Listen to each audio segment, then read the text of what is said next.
అలాగే బండి వెంకటేశ్వర గారు, మాకందరికీ నాయకురాలు మనోరమక్క హాజరైన 100 సంవత్సరాల శతాబ్ది ఉత్సవాల సందర్భంగా దేశవ్యాప్తంగా ఈ నేపథ్యంలోనే కింది స్థాయి నుంచి కూడా జాతీయ స్థాయి వరకు కూడా మహాసభలు జరుపుకుంటా ఉన్నాం. పక్కన మహాసభలు ఈ శతాబ్ది ఉత్సవాలు మీద ఈ సదస్సుని నిర్వహించడం జరుగుతూ ఉంది. నాకంటే కూడా ఏలూరు జిల్లా గురించి చాలా సమగ్రంగా ఆలోచించి, ఎందుకంటే ఈ జిల్లా ఉద్యమాలు వాళ్ళు చాలా కాలము ఉన్నటువంటి మమేకమైనటువంటి వ్యక్తులు కాబట్టి అందులో అభివృద్ధి సాగాలి. ఆ శాస్త్రీయమైన అభివృద్ధి సాగాలి అనుకుంటే దానికి ఏదైనా మనము ప్రముఖ ఆర్థికవేత్త చెప్తాలో నివసించేటువంటి ప్రజలందరికీ కూడా అన్ని అందుబాటులో ఉండాలి.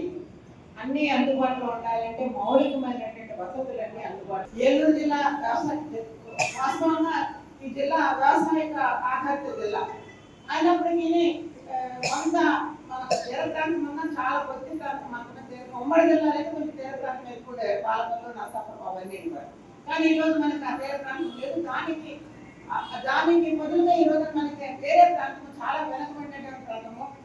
అటు పోలవరం నియోజకవర్గం సంబంధించి ట్రైబల్ ఉన్నటువంటి బాగా వెనకబడినటువంటి ప్రాంతం మనకి ఉన్నటువంటి ఏలేకొండ, కుక్కునూరు, పుట్టాయిగూడెం ఇవన్నీ కూడా మనకి ఏలూరు జిల్లాలోకి రావట్లేదు. అవన్నీ చాలా వెనకబడిన ప్రాంతాలుగా ఉన్నాయన్నమాట.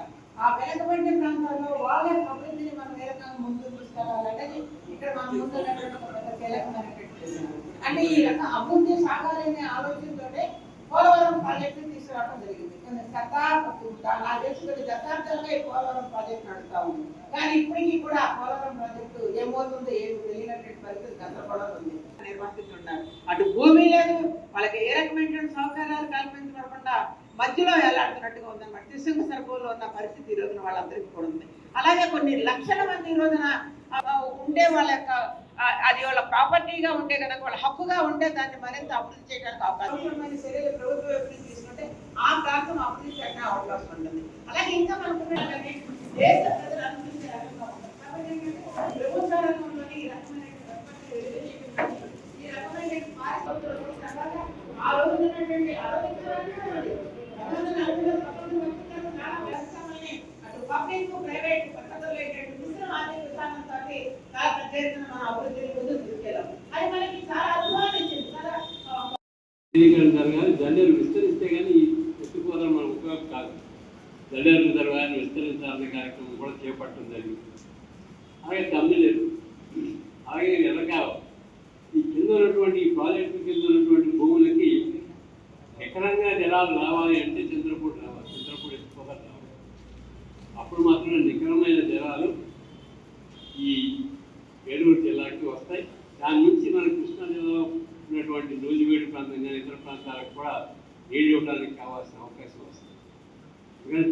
చంద్రపూడి ఎత్తిపోతలు అనేది ఒక కీలకమైన అభివృద్ధికి సంబంధించిన అంశం. ఈ ఏలూరు జిల్లాకు సంబంధించి చేపట్టాల్సిన అంశాలు ఒకటి. ఎందుకంటే ప్రభుత్వాలు ఏం చేస్తుంటాయంటే ఈ తిరుపతి గారు ఉంటారు అంటే బార్బర్స్ వాళ్ళు ఏం చేస్తారంటే వాళ్ళ దగ్గరికి వచ్చిన వాడికి ఒక చిన్న పెచ్చు తీసాక పక్కన పెడతారు. ఎందుకంటే మళ్ళీ కొత్త వాడు వస్తాడు, వాడికి ఒక పెచ్చు తీసాక పక్కన పెడతారు. ఎందుకంటే ఆడు ఎటకేళ్ళలో ఎంటర్ ఉండదు, ఒక మొక్క తీసేసాడు కనుక వాడు తర్వాత మిగిలిన అన్ని కార్యక్రమాలు పూర్తి చేస్తారు. అలాగే మన ప్రాజెక్టులు కూడా ఎప్పుడో పూర్తి కావాల్సింది. అనేక ప్రయారిటీస్ పెట్టుకుని ఏది పూర్తి చేయకుండా సాగిస్తుంది. నాకు తెలిసి ఎర్రగాలువ ప్రాజెక్టు కేవలం 9 కోట్లతో మొత్తం కాలువలు పిల్లగాలువలతో సహా చేసిన ప్రాజెక్టు తర్వాత 100 కోట్లు దశాబ్దాల పాటు సాగింది. ఇప్పటికీ ఇంకా పూర్తి ఎందుకు నాకు తెలియదు. ఇంకా చిల్లకాలువలు ఉంటాయి. అలాగే ఈ ఎత్తిపోతల పథకం కూడా ఇప్పుడు ఎత్తిపోతల పథకం రెండుగా బలకశాఖ చెప్తున్నాడు మనకు ముఖ్యమంత్రి. ఇక్కడ ఉన్న ప్రాజెక్టుల గురించి ముందు కంప్లీట్ చేయండి, తర్వాత బలకశాఖను ఎత్తిపోసిన రాయాల్సిందా ఇచ్చుకోవడం తప్పేం లేదు. ఈ ప్రాజెక్ట్ ఏమైంది? 4,000 కోట్లతో ప్రారంభమైంది, 9,000 కోట్లు అయింది. చింతలపూడి ఎత్తిపోతల పథకం 4,000 కోట్లతో ప్రారంభమై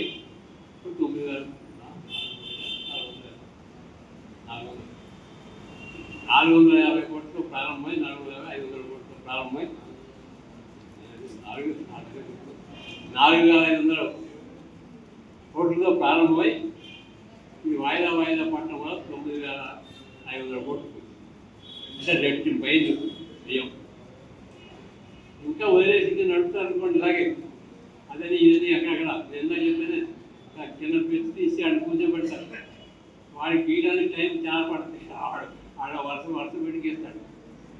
అందుకని ఈ పద్ధతిలో ప్రభుత్వాలు వ్యవహరించడానికి వీల్లేదు.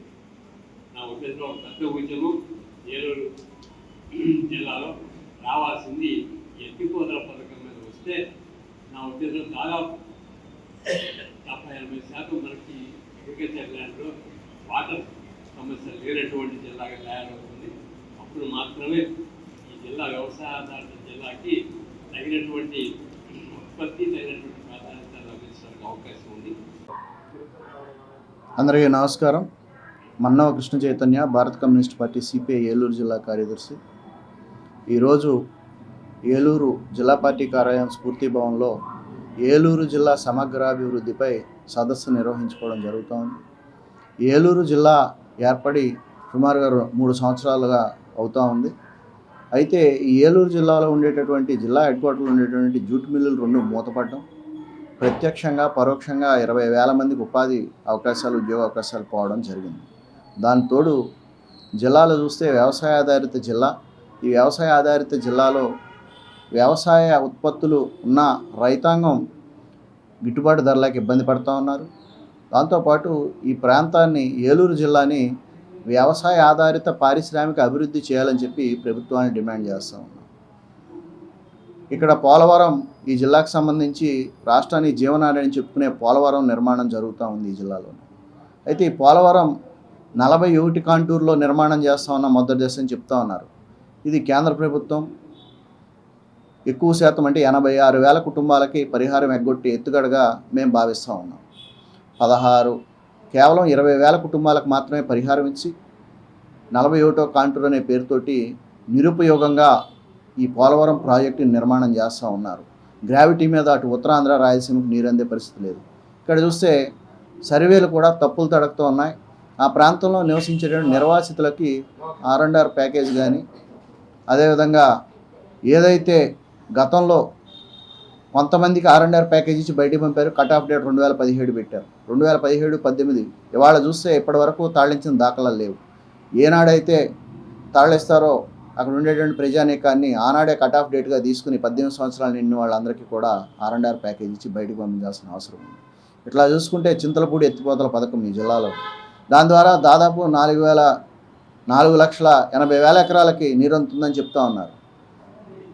ఆ చింతలపూడి ఎత్తిపోతల పథకం నిర్మాణమే పూర్తి చేయడానికి ప్రశ్నార్థకంగా మారింది ఈనాడు. దానికి గతంలో 4,900 కోట్లు నిధులతో పూర్తవుతుందని చెప్తే ఈనాడు చూస్తే 9,500 పైజులకు ఖర్చు అవుతూ ఉంది కోట్లు. అంటే దాన్ని పూర్తి చేయడానికి ప్రభుత్వాలు వెనకాడుతూ ఉన్నాయి. వాళ్ళ ఆ చింతలపూడి ఎత్తిపోతల పథకం పూర్తి చేయాలంటే దానికి సంబంధించి ఫారెస్ట్ ల్యాండ్లో ఏదైతే కాలువలు తవ్వారో దానికి పర్మిషన్ లేవని చెప్పి గ్రీన్ ట్రిబ్యునల్ ఫైన్ వేయడం జరిగింది సుప్రీంకోర్టు. గ్రీన్ ట్రిబ్యునల్ ఫైన్ వేస్తే ఆ ఫైన్లు కట్టే పరిస్థితి లేక ఇది ఆగిపోయింది. దానికి తోడు అనేక అడ్డంకులు చింతలపూడి ఎత్తిపోతల పథకానికి ఉన్నాయి. వీటిలన్నింటినీ క్లియర్ చేయడం ద్వారా తెలంగాణ రాష్ట్రం నుంచి కూడా 7,000 ఎకరాలు చింతలపూడి ఎత్తిపోతల పథకానికి సంబంధించి జల్లేరు రిజర్వాయర్కి ఇవ్వాల్సిన అవసరం ఉంది.